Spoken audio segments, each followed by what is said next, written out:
Hi, welcome to S Y Karnataka updates ಚಾನಲ್ಗೆ ಸ್ವಾಗತ ಸುಸ್ವಾಗತ. ಇವತ್ತಿನ ವಿಡಿಯೋದಲ್ಲಿ KCET 2024 important update from today. ಎಚ್ಚರಿಕೆ, ಹುಷಾರು ಎನ್ನುವ ಒಂದು ವಿಡಿಯೋ ಬಗ್ಗೆ ಡಿಸ್ಕಸ್ ಮಾಡ್ತಿದ್ದೇವೆ. ಈ ವಿಡಿಯೋವನ್ನು ಎಲ್ಲೂ ಸ್ಕಿಪ್ ಮಾಡದ ಕೊನೆಯವರೆಗೂ ನೋಡೋಕ್ಕೆ ಟ್ರೈ ಮಾಡಿ. ಓಕೆ, ನಮ್ಮ ಚಾನಲ್ನ ಮೊದಲ ಬಾರ ವಿಸಿಟ್ ಮಾಡ್ತಾ ಇದ್ದರೆ ದಯವಿಟ್ಟು ಚಾನಲ್ನ ಸಬ್ಸ್ಕ್ರೈಬ್ ಆಗಿ ಹಾಗೆಯೇ ಬೆಲ್ಲೈಕನ್ನ ಕ್ಲಿಕ್ ಮಾಡಿ, ಹಾಲ್ನ ಪ್ರೆಸ್ ಮಾಡಿ. ಈ ವಿಡಿಯೋಗೆ ಒಂದು ಲೈಕ್ ಕೊಡೋದಂತೂ ಮರೆಯಬೇಡಿ. ಪ್ರತಿಯೊಬ್ಬರು ಕೊನೆಯವರೆಗೂ ನೋಡೋಕ್ಕೆ ಟ್ರೈ ಮಾಡಿ. ಆಲ್ಮೋಸ್ಟ್ ಮೋಸ್ಟ್ ಇಂಪಾರ್ಟೆಂಟ್ ವಿಡಿಯೋ ಏನೂ ಇಲ್ಲ ಸ್ಟೂಡೆಂಟ್ಸ್.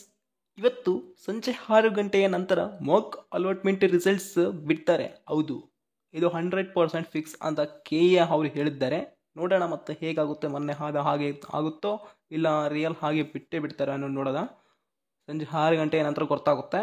ಇವಾಗ ನೀವು ಎಚ್ಚರಿಕೆಯಿಂದ ಹುಷಾರಾಗಿರಬೇಕು. ಏಕೆ ಅಂದರೆ ನಿಮ್ಮ ಸೀಕ್ರೆಟ್ ಕೀ ಮತ್ತು ಆಪ್ಷನ್ ಎಂಟ್ರಿ ನಂಬರ್ ಮತ್ತು ಅಪ್ಲಿಕೇಶನ್ ನಂಬರ್ ಇವು ಯಾರಿಗೆ ತೋರಿಸ್ಬಾರ್ದು, ಯಾರಿಗೆ ಕೊಡಬಾರ್ದು. ಓಕೆ, ನಿಮ್ಮ ಎಚ್ಚರಿಕೆಯಿಂದ ಇಟ್ಕೊಳ್ಬೇಕು. ಓಕೆ, ಭದ್ರತೆಯಿಂದ ಕಾಪಾಡಿಕೊಳ್ಳಬೇಕು. ಓಕೆ, ಅದನ್ನು ಒಂದು ಮೊನ್ನೆ ಡಾಕ್ಯುಮೆಂಟ್ ವೆರಿಫಿಕೇಷನ್ ಸ್ಲಿಪ್ ಅಂತಲ್ಲ, ಅದರಲ್ಲೇ ಇರ್ತವೆ ಎಲ್ಲ.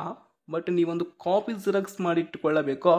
ಬಟ್ ಯಾರಿಗೆ ತೋರಿಸದೆ ಇಟ್ಕೊಳ್ಬೇಕು ಭದ್ರತೆಯಿಂದ. ಓಕೆ, ಅದನ್ನು ಕಾಪಾಡಿಕೊಳ್ಳಬೇಕು. ಅದಕ್ಕೆ ಎಚ್ಚರಿಕೆ, ಹುಷಾರಾಗಿ ಇಟ್ಟುಕೊಳ್ಳಿ ಅಂತ ಹೇಳ್ತಾ ಇದ್ದೀನಿ. ಓಕೆ, ಮುಂದೆ ಬೇಕಾಗುತ್ತೆ. ಆಪ್ಷನ್ ಎಂಟ್ರಿ ಎಡಿಟ್ ಆಪ್ಷನ್ ಇದೆ, ಇನ್ನು ಮಾಕ್ ರಿಸಲ್ಟ್ಸ್ ಬಿಡ್ತಾರೆ.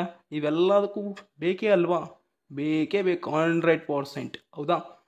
ಈ ತಿಂಗಳೆಲ್ಲ KCET ಕೌನ್ಸಿಲಿಂಗ್ ಪ್ರೋಸೆಸ್ ನಡೆಯುತ್ತಲೇ ಇರ್ತದೆ. ಹೌದಾ? ಅದಕ್ಕೆ document verification is almost most important for the document verification slip. Okay, ಎಚ್ಚರಿಕೆ, ಹುಷಾರಾಗಿಟ್ಟುಕೊಳ್ಳಿ. ಇನ್ನು ಕೆಲವರು ಸ್ಟೂಡೆಂಟ್ಸ್ ಆಯಿತು ಬಿಡಪ್ಪ ಡಾಕ್ಯುಮೆಂಟ್ ವೆರಿಫಿಕೇಷನ್ ಸ್ಲಿಪ್, ಇನ್ನು ಆಪ್ಷನ್ ಎಂಟ್ರಿ ಆಯಿತು, ಇನ್ನು ಮಾಕ್ ರಿಸಲ್ಟ್ಸ್ ಬಂತು, ಇನ್ನೇನಾಯ್ತು ಅದರಿಂದ ಕೆಲಸ ಅಂತ ಬಿಸಾಕ್ತಾ ಇರ್ತಾರೆ. ಹಾಗೆ ಬಿಸಾಕಕ್ಕೆ ಹೋಗಬೇಡಿ, ತುಂಬ ಬೇಕು ಮುಂದೆ, ಇನ್ನು ಅದರಿಂದ ಕೆಲಸ ಇದೆ. Thanks for watching. Like and comment, subscribe.